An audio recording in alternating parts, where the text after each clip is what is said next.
بعد وفاة الكابتن إيهاب جلال، ربنا يرحمه ويصبر أهله يا رب، وإن شاء الله يكون في الجنة بإذن الله.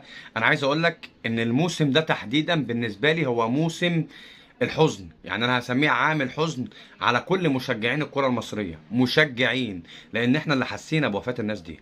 المسؤولين على الله حكايتهم في وادي تاني خالص.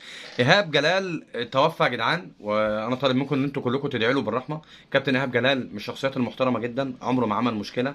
راجل كان ما كانش بيتكلم. راجل لما كانت بتحصل معاه مشكله ما كانش بيطلع على الفضائيات ينفعل ولا يعمل مشكله ولا اي حاجه. لا عمل مشكله مع لاعب ولا عمل مشكله مع اي نادي راح ضرب الفرقه بتاعته. ايهاب جلال يا جدعان من الشخصيات اللي لازم كلنا نحترمها. وفاة إيهاب جلال، وفاة أحمد رفعت، فاروق العمري، الناس دي كلها ماتت في موسم واحد. ده السبب اللي خلانا نسميه عام الحزن بالنسبة لمشجعين الكرة المصرية، لأن في الوقت ده مفيش مشجعين أهلي زمالك إسماعيلي، كلنا بنبقى واحد، وكلنا بندعي لإيهاب جلال بالرحمة، ربنا يرحمه ويغفر له ويثبته عند